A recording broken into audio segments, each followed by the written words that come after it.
ഈശോമിശിഹായ്ക്ക് സ്തുതിയായിരിക്കട്ടെ. എൻ്റെ പേര് മെർലിൻ മാർട്ടിൻ.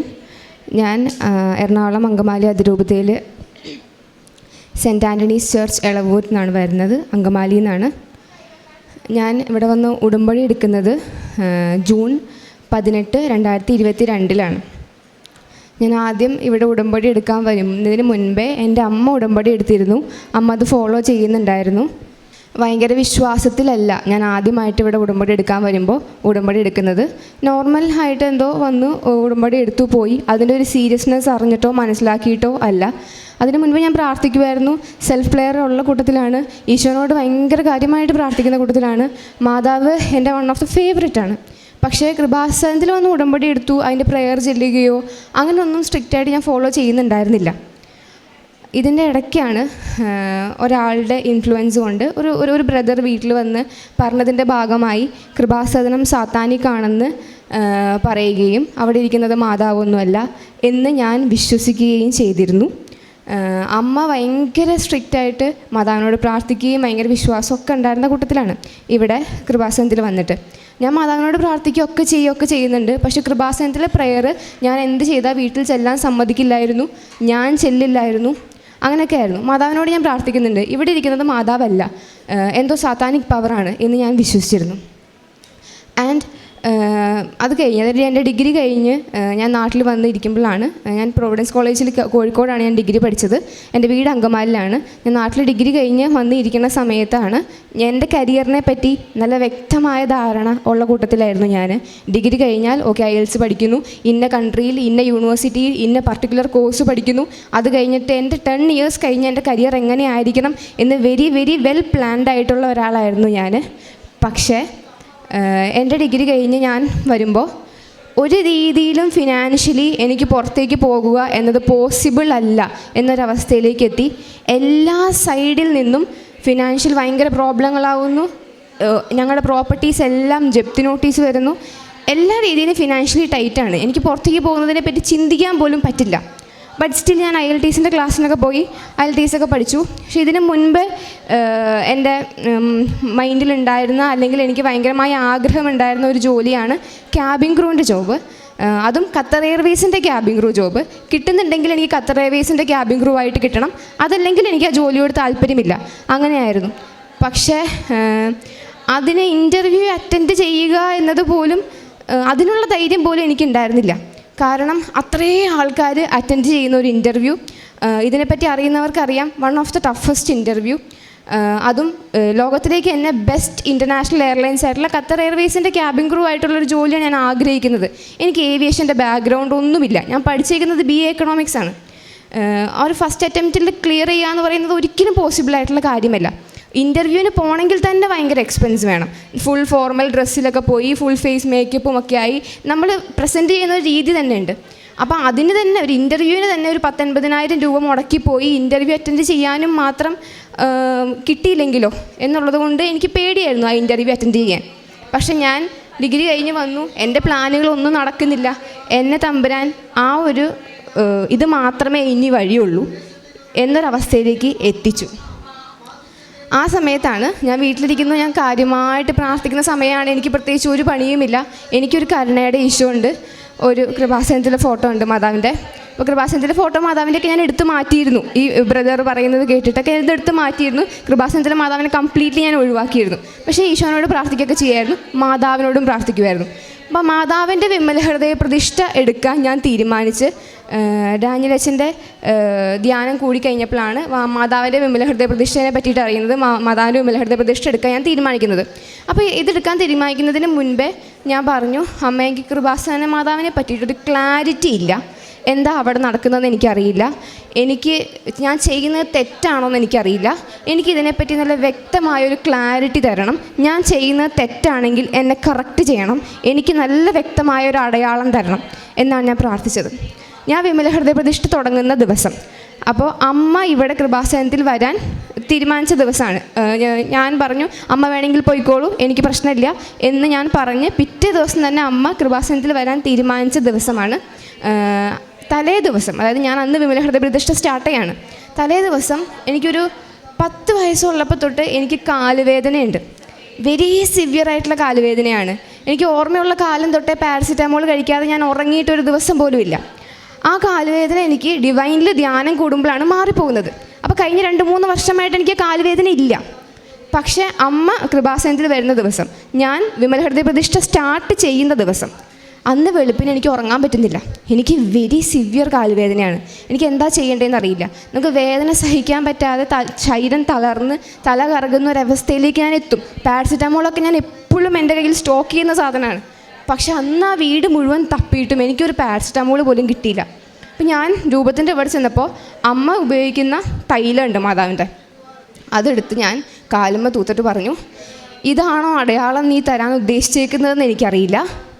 എൻ്റെ കാലുവേദന മാറ്റി തന്നാൽ നാളെ കൃപാസനത്തിൽ അമ്മയുടെ കൂടെ ഞാൻ വരും, എൻ്റെ ഉടമ്പടി ഞാൻ പുതുക്കും എന്ന് പറഞ്ഞു. ഞാൻ തൈലം കാലിൽ പൂശി. ഒരു രഹസ്യം ചൊല്ലി തീർന്നില്ല, അതിന് മുന്നേ എൻ്റെ കാലുവേദന മാറി. അപ്പോൾ എനിക്ക് മനസ്സിലായി, ഓക്കെ, എന്നെ തിരിച്ചു കൊണ്ടുവരാൻ നല്ല വ്യക്തമായ അടയാളം എനിക്ക് കാണിച്ചു തന്നു. ഞാൻ പെട്ടെന്ന് റെഡിയായി അമ്മയുടെ കൂടെ ഇവിടെ വന്നു, ഉടമ്പടി പുതുക്കി. അത് എനിക്ക് മാതാവിൽ നിന്ന് കിട്ടിയൊരു ഫിസിക്കലായിട്ടുള്ള ഒരു അനുഭവമാണ്. അത് കഴിഞ്ഞ് ഞാൻ ഇൻ്റർവ്യൂ അറ്റൻഡ് ചെയ്യാൻ പോകുന്ന കാര്യം എല്ലാവരോടും പറയുമ്പോഴും ഒക്കെ എല്ലാവരുടെ ഒരു വിചാരത്തിൽ, ഇതിൻ്റെ ഒരു സീരിയസ്നെസ്സൊക്കെ അറിയുന്ന ആൾക്കാരുടെ ഒരു വിചാരത്തിൽ എല്ലാവരും എന്നോട് സപ്പോർട്ടീവായിട്ട് പറയുന്നുണ്ടെങ്കിലും എല്ലാവരും വിചാരിക്കുന്നത് ഓക്കെ, ഫസ്റ്റ് അറ്റംപ്റ്റിൽ കിട്ടിയില്ലെങ്കിലും 2ാമതോ 3ാമതോ അറ്റംപ്റ്റ് ചെയ്താൽ കിട്ടുമായിരിക്കും, ഫസ്റ്റ് അറ്റംപ്റ്റ് ഒരു എക്സ്പീരിയൻസ് ആയിക്കോട്ടെ എന്നുള്ള രീതിയിലാണ് ഇരിക്കുന്നത്.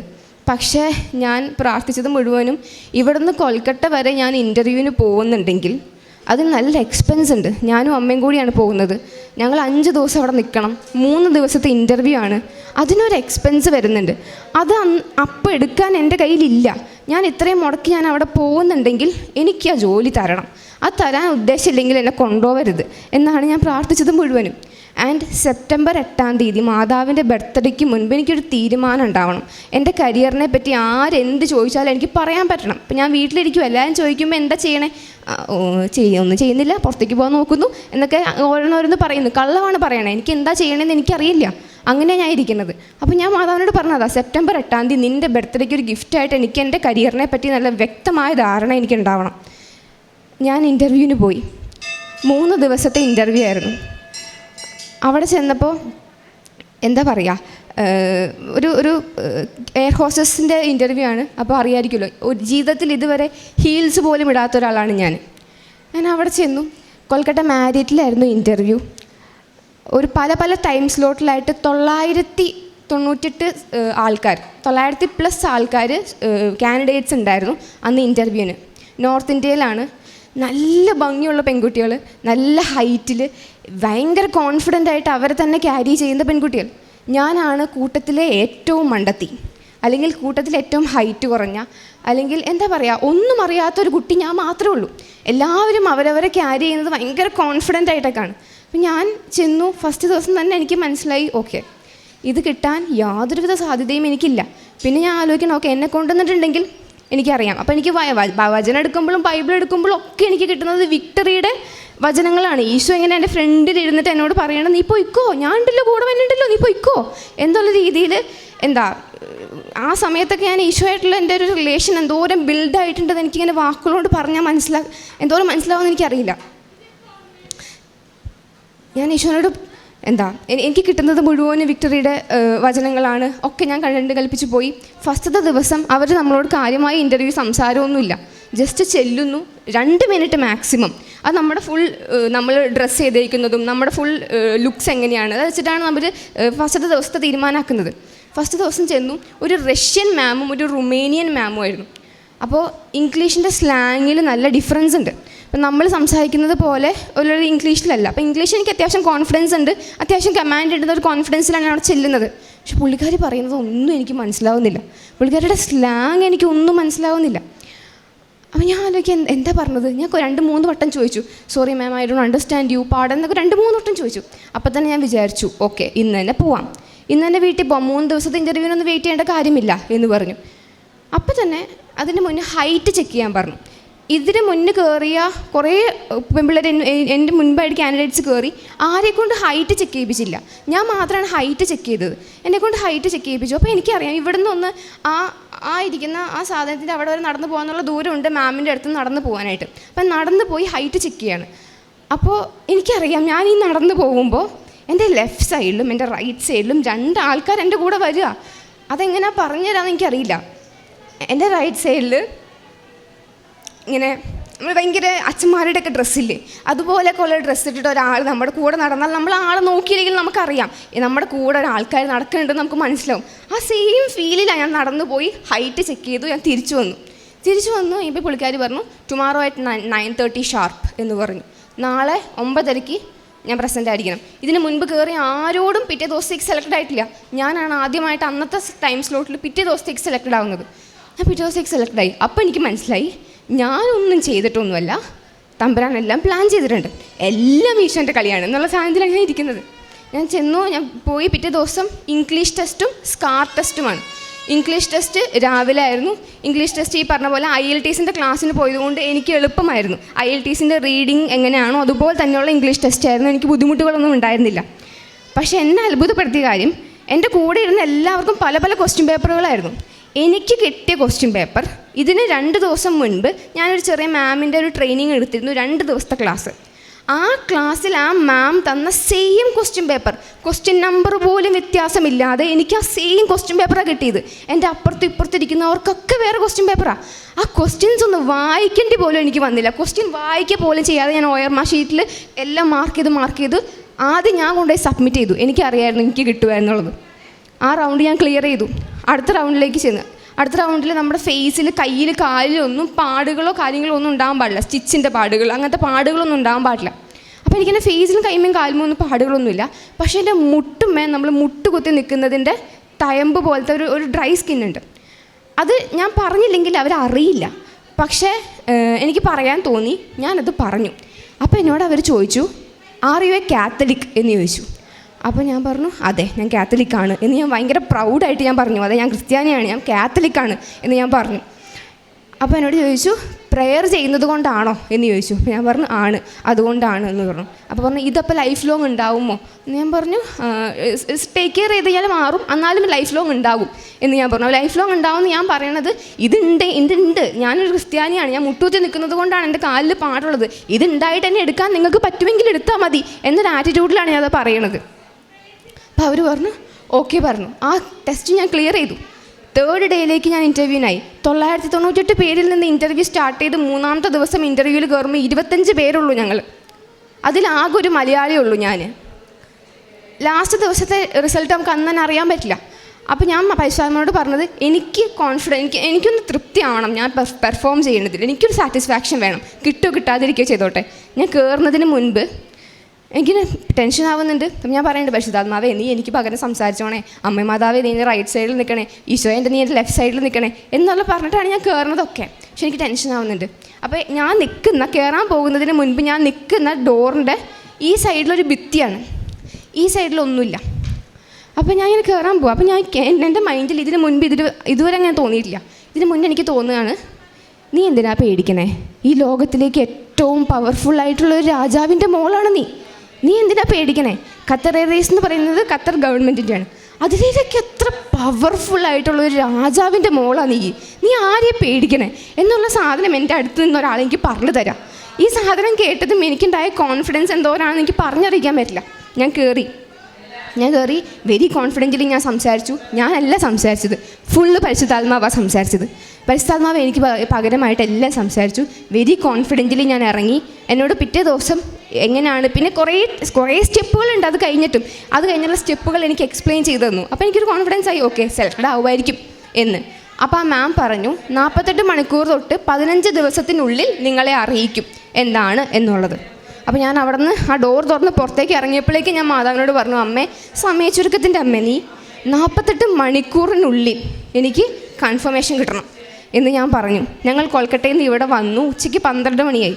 കറക്റ്റ് 48 മണിക്കൂർ എനിക്ക് മെയിൽ വന്നു കൺഫർമേഷൻ്റെ. ബ്ലൂ ബാക്ക്ഗ്രൗണ്ട് ഫോട്ടോൻ്റെ മെയിൽ വന്നു. നമുക്കൊരു 75% നമുക്ക് ഉറപ്പിക്കാം എന്നൊരു ലെവലിലേക്ക് എത്തി. അത് കഴിഞ്ഞിട്ട് കാര്യങ്ങളൊക്കെ സ്ലോ ആയി. എൻ്റെ കൂടെ സെലക്റ്റായ 8 പേരിൽ 7 പേരും പോയി. 7 പേർക്കും ഓഫർ ലെറ്റർ വന്നു. ഓഫർ ലെറ്റർ വന്നാലേ നമുക്ക് കൺഫേം ചെയ്യാൻ പറ്റുക. ഇത് നമുക്ക് ആരോടും ചോദിക്കാനോ ഒന്നും ആക്കാനോ പറ്റില്ല. ഇവർക്കൊക്കെ ഓഫർ ലെറ്റർ വന്നു, എനിക്ക് മാത്രം ഓഫർ ലെറ്റർ വന്നിട്ടില്ല. എന്നാൽ ഞാൻ ചെയ്യുന്നൊരു കാര്യം എനിക്കിപ്പോൾ ഈ ദിവസങ്ങളിലൊന്നും എനിക്കൊരു പണിയില്ല. 5-6 മാസമായിട്ട് ഞാൻ വീട്ടിൽ വെറുതെ ഇരിക്കുകയാണ്. എനിക്ക് എൻ്റെ ഒരു കരുണയുടെ ഈശോ ഉണ്ട്. ഞാൻ മാത്രമേ വീട്ടിലുള്ളൂ. ഒരു ബൈബിളുണ്ട്. ഞാൻ 24 മണിക്കൂർ ഈശോനോടും മാതാവിനോട് സംസാരിക്കുക. ബൈബിൾ തുറക്കുമ്പോഴൊക്കെ എനിക്കറിയാം ഈശോ എന്നോട് സംസാരിക്കുകയാണെന്നുള്ളത്. നമുക്ക് ശരിക്കും മനസ്സിലാവും. നമ്മുടെ അടുത്തിങ്ങനെ ഒരാളിരുന്ന് നമ്മളോട് സംസാരിക്കുന്നത് നമുക്ക് മനസ്സിലാവും. അത് മാത്രം ഞാൻ ചെയ്യണേ. അപ്പം ഞാൻ ആലോചിക്കും എനിക്ക് മാത്രം എന്താ വരാത്തേ. പിന്നെ ഞാൻ ആലോചിക്കും ഓക്കെ, എനിക്ക് വേണ്ടിയിട്ട് എന്തോ കാര്യമായിട്ട് ഖത്തറിൽ ചെയ്തുകൊണ്ടിരിക്കുകയാണ്, അതുകൊണ്ടാണ് എനിക്ക് വരാത്തത് എന്ന കോൺഫിഡൻസിലാണ് ഞാൻ നിൽക്കണേ. ഒക്ടോബർ മാസം ഞാൻ യൂണിറ്റിലൊക്കെ വചനം പറയാറുണ്ട്. ഒക്ടോബർ മാസം കൊന്തയുടെ അന്ന് കൊന്തയ്ക്ക് ഇങ്ങനെ ഒരു എന്തെങ്കിലും വചനം പറയാമെന്നുള്ള രീതിയിൽ മാതാവിനെ പറ്റിയുള്ള അനുഭവം പറയാൻ ഞാൻ ഈ അനുഭവം പറഞ്ഞു. അപ്പോഴാണ് എൻ്റെ നാട്ടുകാരെല്ലാവരും അറിയുന്നത് ഓക്കെ ഇവളെവിടെയോ ഇൻ്റർവ്യൂവിനൊക്കെ പോയി അങ്ങനെയൊക്കെ ആക്കിക്കണം. എനിക്ക് അപ്പോഴും കൺഫർമേഷൻ വന്നിട്ടില്ല. പക്ഷേ അത് കഴിഞ്ഞപ്പോൾ ഞാൻ ആലോചിക്കുക, ഇതിനി വന്നില്ലെങ്കിൽ ഇവരെല്ലാവരുടെ മുമ്പിൽ ഞാൻ നാണം കെട്ടുപോകും, ഞാൻ ഒന്നും അല്ലാണ്ടായിപ്പോവും. ആ ഇരിക്കുന്ന കുറേ വേഗം ആൾക്കാർക്കൊന്നും എനിക്ക് കിട്ടരുതെന്നാണ് ആഗ്രഹം. അപ്പം ഞാൻ ആലോചിച്ചു, അപ്പം എനിക്ക് കിട്ടുന്ന വചനം എനിക്ക് വചനമായിട്ട് പറയാൻ അറിയില്ല. ഒരാളുടെ മുമ്പിലും തല കുനിക്കാൻ നമ്മളെ അനുവദിക്കില്ല തമ്പുരാൻ. ഞാൻ ഓക്കെ അപ്പോൾ എനിക്കറിയാം ഓക്കെ ആരുടെ മുമ്പിൽ ഞാൻ തല കുനിക്കേണ്ടി വരില്ല. ഞാൻ വെരി പ്രൗഡായിട്ട് ഞാൻ പറയുമായിരുന്നു. പിന്നെ ഞാൻ ഇൻ്റർവ്യൂ കഴിഞ്ഞിരിക്കുകയാണ്, കൺഫർമേഷന് വേണ്ടി വെയിറ്റ് ചെയ്യാണ് എന്ന് ഞാൻ പറയുമായിരുന്നു.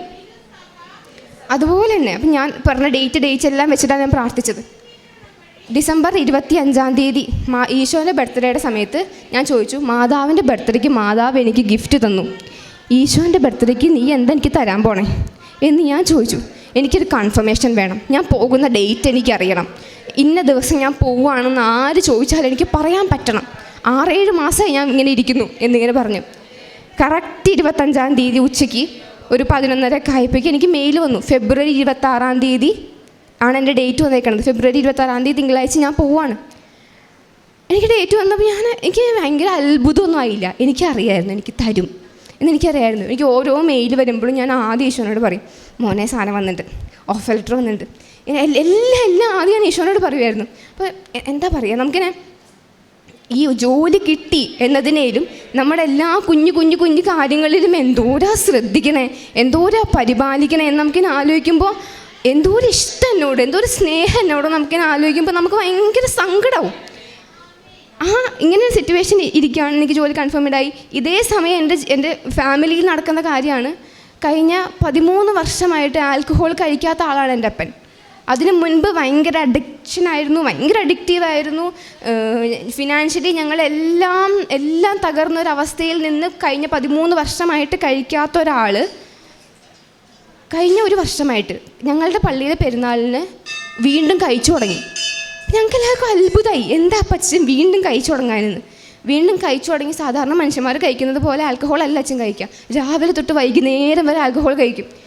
അച്ഛൻ്റെ ഹെൽത്ത് പറയുന്നത് മാസങ്ങൾ കൊണ്ട് തന്നെ അച്ഛൻ്റെ ഹെൽത്ത് വളരെ മോശമായി. അപ്പം ഞാനും ഇപ്പം എൻ്റെ അനിയൻ ജർമ്മൻ ലാംഗ്വേജ് പഠിച്ച് പോകാൻ നിൽക്കുക. അപ്പം ഞങ്ങൾ പറയും, നമ്മൾ ഇനി വരുമ്പോൾ അച്ഛനിവിടെ ഉണ്ടാവുമോ എന്ന് ചോദിക്കുമായിരുന്നു ഞങ്ങൾ. അച്ഛൻ്റെ ഹെൽത്ത് അത്രയ്ക്ക് മോശമായിരുന്നു. അപ്പം ഞാൻ മാതാവിനോട് ഞാൻ പറയാറുണ്ട്, അമ്മ നിനക്കറിയാലോ ഒരപ്പൻ്റെ അമ്മയുടെയും ഇമ്പോർട്ടൻസ് നിനക്കറിയാലോ. എൻ്റെ വീട്ടിൽ സമാധാനം എന്ന് പറഞ്ഞ സാധനം ഇല്ല. എനിക്ക് 3 അനിയന്മാരാണ്. എൻ്റെ മക്കൾ കരഞ്ഞ് ഞാൻ കാണുക. ഇവർ 3 ആമ്പിള്ളേരല്ലേ, ഇവർ കരഞ്ഞ് കാണുമ്പോൾ നമുക്ക് നമ്മളോട് ഇല്ലാണ്ടാവൂലേ. അപ്പോൾ ഇവർ കരഞ്ഞ് കാണുക ഞാൻ. അപ്പോൾ ഇവരാരും അങ്ങനെ എക്സ്പ്രസ് ചെയ്യുന്ന കൂട്ടത്തിലൊന്നുമല്ല. ഇവരൊക്കെ കരയാന്ന് പറഞ്ഞാൽ അവർക്ക് അത്രയും എക്സ്ട്രീം അയക്കണത്. ഫിനാൻഷ്യലി ഒരു രീതിയിൽ നമുക്ക് അനങ്ങാൻ പറ്റുന്നില്ല എന്നൊരവസ്ഥയിലായിക്കണം. ജപ്തി നോട്ടീസ് എന്ന് വേണം ജപ്തി എന്നൊരവസ്ഥയിലായിക്കണം. ഒന്നും നമുക്ക് ചെയ്യാനില്ല, എല്ലാ സൈഡിൽ നിന്ന് ലോക്കാണ്. എന്നിട്ട് അച്ഛൻ എന്താ കഴിക്കണേ, എന്നിട്ട് ഞങ്ങൾക്ക് അച്ഛൻ കഴിക്കുന്നു എന്നുള്ളതായിരുന്നു ഞങ്ങളുടെ ഏറ്റവും വലിയ പ്രശ്നം. ഞാൻ മാതാവിനോട് പറഞ്ഞു, നിനക്കറിയാം അപ്പൻ്റെ അമ്മയുടെയും വില, എനിക്കെൻ്റെ അപ്പനെ വേണം എന്ന് ഞാൻ പറഞ്ഞ് പ്രാർത്ഥിച്ചു. ഇന്ന് ഞാനിവിടെ വന്ന് നിൽക്കുമ്പോൾ എൻ്റെ വീട് സ്വർഗ്ഗമാണ്. അത് ഇപ്പം എങ്ങനെ പറഞ്ഞാൽ മനസ്സിലാവാന്ന് എനിക്കറിയില്ല. അപ്പം ഞാൻ ആകെ പ്രാർത്ഥിച്ചത് മദ്യപാനം ഒന്ന് മാറ്റിത്തരണേന്നാണ്. പക്ഷേ ഇപ്പോൾ മദ്യപാനം മാറണത് മാത്രമല്ല ഞാൻ ആഗ്രഹിച്ചിട്ടുണ്ട്. ഇവിടെ ഇപ്പോൾ കൃപാസനത്തിൽ വരുമ്പോഴും എൻ്റെ പള്ളിയിലൊക്കെ വരുമ്പോൾ ഫ്രണ്ടിൽ എൻ്റെ അപ്പൻ്റെ പ്രായമുള്ള ചേട്ടന്മാരൊക്കെ നിന്ന് കുർബാന കാണുകയും കൈ വിരിച്ചു വെച്ച് പ്രാർത്ഥിക്കുകയൊക്കെ ചെയ്യുമ്പോൾ ഞാൻ ആഗ്രഹിച്ചിട്ടുണ്ട് എൻ്റെ അപ്പൻ അവിടെ ഉണ്ടായിരുന്നെങ്കിൽ, എൻ്റെ അപ്പൻ അങ്ങനെ ആയിരുന്നെങ്കിൽ ഞാൻ ആഗ്രഹിച്ചിട്ടുണ്ട്. ഇന്ന് എൻ്റെ അപ്പൻ രാവിലെ എഴുന്നേറ്റാൽ എൻ്റെ അച്ഛനും അമ്മയും കൂടെ ഒരുമിച്ച് അവർ കൊന്തെത്തിച്ച് കഴിഞ്ഞിട്ടാണ് ഞങ്ങളെ വിളിച്ച് എഴുന്നേൽപ്പിക്കുക. ഞങ്ങളെല്ലാവരും പള്ളിയിൽ പോകും. ഞങ്ങൾക്ക് ഹോട്ടലാണ് കഴിഞ്ഞ 22 വർഷമായിട്ട്. അത് കഴിഞ്ഞ് വന്നിട്ടാണ് ഞങ്ങൾ കട തുറക്കണേ. ഞായറാഴ്ച ദിവസം പോലും കട അടയ്ക്കാത്ത ആളായിരുന്നു. അത് കഴിഞ്ഞ് വന്നിട്ടാണ് കട തുറക്കണത്. അത് കഴിഞ്ഞ് വന്ന് എല്ലാവരും കൂടെ രാത്രി ഒരുമിച്ചിരുന്ന് പ്രാർത്ഥന കഴിഞ്ഞ് ഞങ്ങളുടെ 4 പേരുടെ തലയിലും അച്ഛൻ കൈവച്ച് പ്രാർത്ഥിച്ച് അതും കഴിഞ്ഞ് ഇവർ രണ്ടാളും ഒറ്റയ്ക്ക് കൊന്തെത്തിച്ചിട്ടാണ് ഇന്ന് എൻ്റെ അപ്പനും അമ്മയും കിടക്കണത്. എനിക്ക് വിശ്വസിക്കാൻ പറ്റാത്ത മാറ്റാണ് എൻ്റെ അപ്പന്.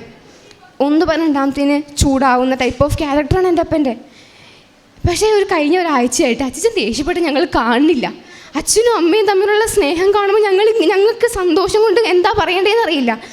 ലിറ്ററലി നമ്മൾ പറയില്ലേ, ഞാൻ ഈശോനോടും മാതാവിനോടും ചോദിച്ചിട്ടുണ്ട്, ഞാൻ ഒരു ദിവസം എനിക്ക് സമാധാനം തരും എൻ്റെ വീട്ടിൽ നിന്ന്. ഇന്ന് എൻ്റെ വീട് സ്വർഗ്ഗമാണ്. അതെങ്ങനെ എനിക്ക് പറഞ്ഞു തരേണ്ടതെന്ന് അറിയില്ല. അങ്ങനെ ഓരോ കാര്യങ്ങളിലും ഇങ്ങനെ ഈശോയും മാതാവും ഇങ്ങനെ നമ്മളിങ്ങനെ കൂടെ കൊണ്ടു നടക്കില്ലേ. ഇന്ന് എനിക്ക് ഭയങ്കര പ്രൗഡായിട്ട് പറയാൻ പറ്റും, എനിക്ക് എൻ്റെ ജോലിയല്ല, എനിക്ക് എൻ്റെ ആരോഗ്യമല്ല, എനിക്ക് എൻ്റെ ഫാമിലിയല്ല, എന്തു പോയാലും I know that man will be there for me എന്നുള്ളത് എനിക്കറിയാം. അല്ലെങ്കിൽ എനിക്ക് ഈശോനോടുള്ള ബന്ധം അത്രയും കൂടിയിരിക്കണം. അപ്പാന്ന് വിളിക്കാനും എടാ എന്നെ കൊണ്ട് കഴിയണില്ല എന്ന് പറയാനും ഒന്നുള്ള റിലേഷൻ എന്തോരം കൂടിയിരിക്കണമെന്ന് എനിക്കത് പറഞ്ഞുതരാൻ അറിയില്ല. വേറെ ഒന്നുമില്ലെങ്കിലും അവനുണ്ടാവും, അവനുണ്ടെങ്കിൽ എല്ലാം നടക്കും.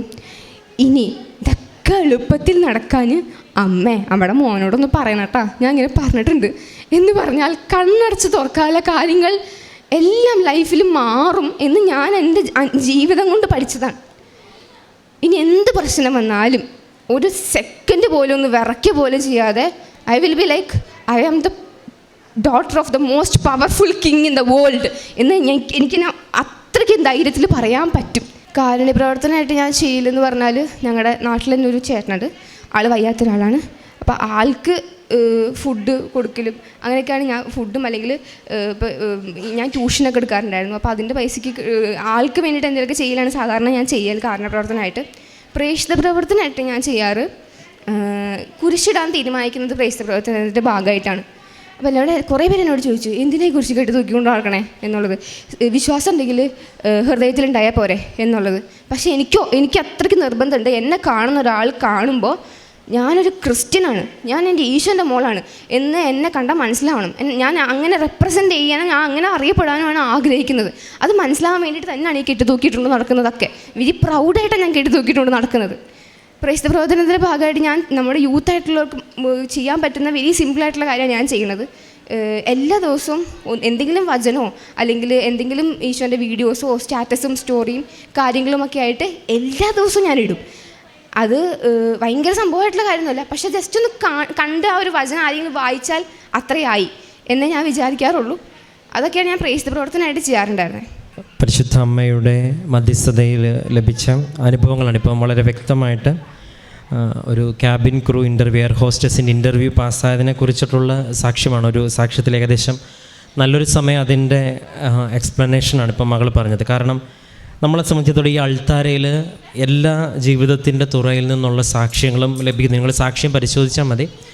അതിൽ എല്ലാ ജീവിതത്തിൻ്റെയും ഇപ്പം കപ്പലിൽ നിന്നുള്ളതും അല്ലെങ്കിൽ ഒരു പബ്ലിക്കേഷനുമായിട്ട് ബന്ധപ്പെട്ട് PhD ലെവലുള്ള അത് അപ്പോൾ എല്ലാ സാക്ഷ്യങ്ങളും മാതാവിവിടെ കൊണ്ടുവരുന്നു എന്നുള്ളതാണ്. അതായത് മാതാവിനെ ഏത് തുറയിലുള്ളവർ വിളിച്ച് പ്രാർത്ഥിക്കുമ്പോഴും ഏത് പ്രൊഫഷണൽ ഫീൽഡിൽ നിൽക്കുന്നവർ വിളിച്ച് പ്രാർത്ഥിക്കുമ്പോൾ അവരെ ബോധ്യപ്പെടുത്തുന്ന രീതിയിൽ ഒരു ദൈവാനുഭവമായിട്ട് ഈ അൾത്താരയിൽ വരാനായിട്ട് അവർ ദൈവം അനുവദിക്കുന്നുണ്ടെന്നുള്ളതാണ്. അപ്പോൾ അത് വെറുതെ കിട്ടി അല്ലെങ്കിൽ പ്രൊബബിലിറ്റി അനുസരിച്ചുള്ളൊരു തിയറിയല്ല. വ്യക്തമായിട്ട് ഒരു പക്ഷേ നമ്മൾ കേൾക്കുമ്പോൾ ഇങ്ങനെ നടക്കുമോ എന്ന് ചിന്തിക്കുന്ന രീതിയിലുള്ള ദൈവാനുഭവമായിട്ട് ഈ അൾത്താരയിൽ വരുവാനായിട്ട്, അതും ചെറുപ്പക്കാരായിട്ടുള്ള പിള്ളേർ അൾത്താരയിൽ വന്ന് ദൈവത്തിൻ്റെ നാമം മഹത്വപ്പെടുത്താനായിട്ട് പരിശുദ്ധ അമ്മ ആഗ്രഹിക്കുന്നുണ്ട് എന്നുള്ള കാര്യം ഒരു സംശയമില്ല. കാരണം എല്ലാ ദിവസവും ഇവിടെ ചെറുപ്പക്കാരായിട്ടുള്ളവർ ഇതുപോലെ മാതാവിനെ കണ്ടുവെന്നും ഈശോയുടെ സാന്നിധ്യം അനുഭവിക്കാൻ സാധിച്ചുവെന്നും അതിനേക്കാളപ്പുറം ഈ ഈശോയും മാതാവുമായിട്ട് പ്രാർത്ഥിച്ചു കഴിഞ്ഞാൽ ഇതിനൊക്കെ ഒരു അർത്ഥമുണ്ടെന്ന് മനസ്സിലാക്കാൻ തക്കതൊരു അനുഭവമായിട്ട് ഇവിടെ വരുന്നുണ്ടെങ്കിൽ അത് പരിശുദ്ധ അമ്മ ഇതിന് ഒരുപാട് സഹായിക്കുന്നുണ്ട് എന്നുള്ളത്. അപ്പോൾ ഈ മകളുടെ ഈ ഒരു സാക്ഷ്യം നമ്മൾ കേൾക്കുമ്പോൾ വ്യക്തമായിട്ട് എടുത്തു പറയത്തക്ക ഒരു ദൈവാനുഭവമുണ്ട്.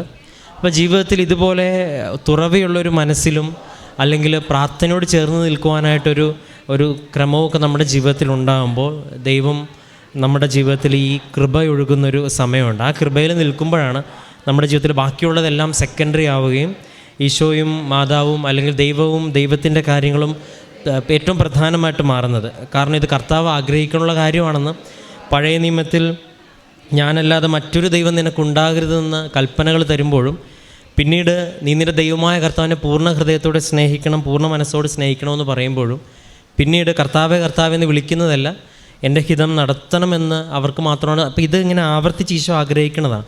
നീ ജീവിതത്തിൽ ആദ്യം അവിടുത്തെ രാജ്യനീതി അന്വേഷിക്കണം.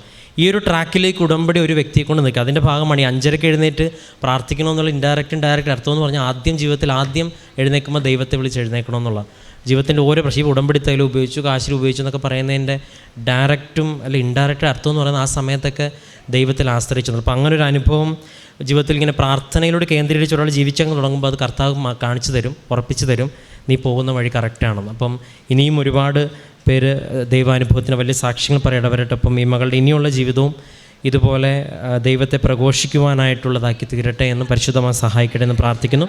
നമുക്ക് കരങ്ങളടിച്ച് ദൈവത്തിൻ്റെ നാമം മഹത്വപ്പെടുത്തും. അത്യപൂർവ ദൈവാനുഭവങ്ങൾ ഇനി നിങ്ങൾക്കും സ്വന്തം.